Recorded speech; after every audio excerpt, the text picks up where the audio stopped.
और सीएम योगी आदित्यनाथ इस वक्त प्रयागराज में प्रेस कॉन्फ्रेंस कर रहे हैं, क्या कुछ कह रहे हैं, सुनिए। पहली बार हम लोगों ने इनकी संख्या 2019 में बढ़ाई थी, जो 22 तक पहुंची थी। इस बार महाकुंभ को देखते हुए 30 पेंटून ब्रिज बनाए जा रहे हैं, जिनमें 28 बनकर के तैयार हो चुके हैं। 2 अगले 3-4 दिन के अंदर वह भी बनकर के तैयार होंगे।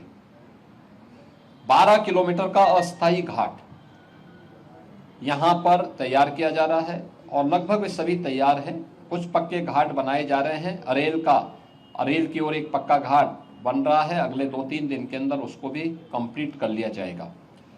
चेकर्ड प्लेट यहाँ पर लगभग 530 किलोमीटर के दायरे में ये सब बिछाई जा चुकी हैं और इसी प्रकार से शुद्ध पेयजल लोगों को उपलब्ध हो सके, श्रद्धालुओं को उपलब्ध हो सके, संतों को उपलब्ध हो सके, इसके लिए भी 450 किलोमीटर की शुद्ध पेयजल की लाइन भी यहाँ बिछाई जा चुकी है।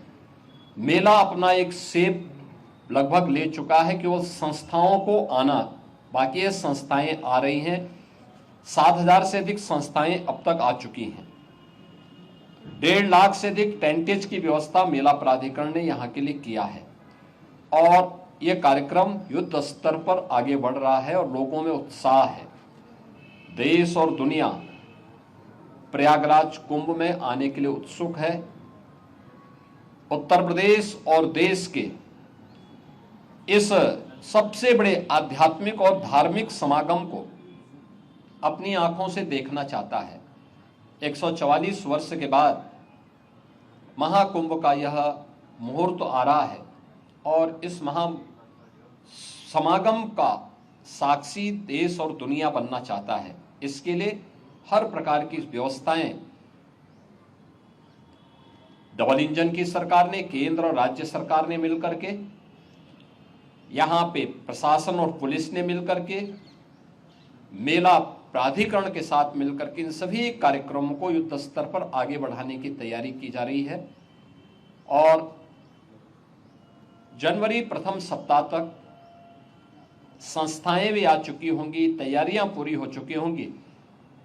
13 जनवरी को पौष पूर्णिमा की पहला स्नान यहां पे संपन्न होगा। मकर संक्रांति 14 जनवरी को दूसरा स्नान यहां पे होगा, जो अमृत स्नान भी होगा, जिन्हें साई स्नान कहते थे। 29 जनवरी मौनी अमावस्या, ये मुख्य स्नान में से एक है जिसमें सबसे ज्यादा भीड़, हमारा अनुमान है कि 6 से लेकर 8 करोड़ श्रद्धालु यहाँ पर उस दिन आएंगे और उस स्नान में, यहाँ पे अमृत स्नान में सहभागी करेंगे। यह एक बड़ा आयोजन कुंभ का होगा और एक बहुत पवित्र मुहूर्त भी होगा। 3 फरवरी बसंत पंचमी है, फिर 12 फरवरी और 26 फरवरी ये 2 अतिरिक्त स्नान फिर यहाँ पे होंगे। कुल 6 स्नान होने हैं। मुख्य स्नान के दिन कोई भी प्रोटोकॉल नहीं होगा। पूज्य संतों के लिए, श्रद्धालुओं के लिए यहाँ पे स्नान की व्यवस्था के लिए सभी लोग लगेंगे।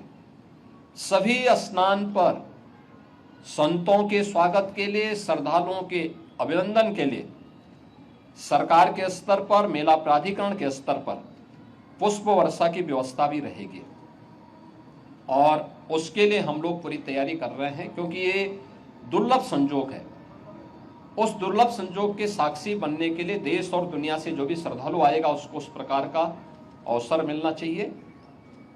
प्रकृति और परमात्मा की कृपा से, भगवान प्रयागराज की कृपा से, द्वादश माधव की कृपा और माँ गंगा और माँ यमुना की कृपा से ये पूरे कार्यक्रम सकुशल संपन्न हो। आज इस दिशा से मैंने यहाँ बैठक की है, पूजा भी की है और आप सबके सहयोग से इस पूरे आयोजन को पूरी भव्यता के साथ यहाँ पे आयोजित करने का गौरव यहाँ पे डबल इंजन की सरकार को प्राप्त होगा, प्रयागराज मेला प्राधिकरण को प्राप्त होगा और प्रयागराज वासियों को प्राप्त होगा।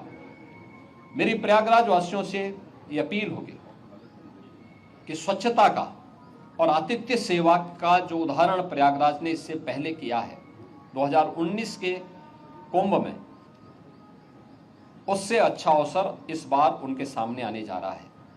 और हमारा प्रयागराज तो उसके लिए वैसे भी जाना जाता है। तो आतिथ्य सेवा के साथ साथ स्वच्छता का एक उत्कृष्ट उदाहरण प्रयागराज प्रस्तुत करेगा, इस विश्वास के साथ मैं वर्ष 2025 की अपनी मंगलमय शुभकामनाएं पूरे प्रदेशवासियों को देता हूं।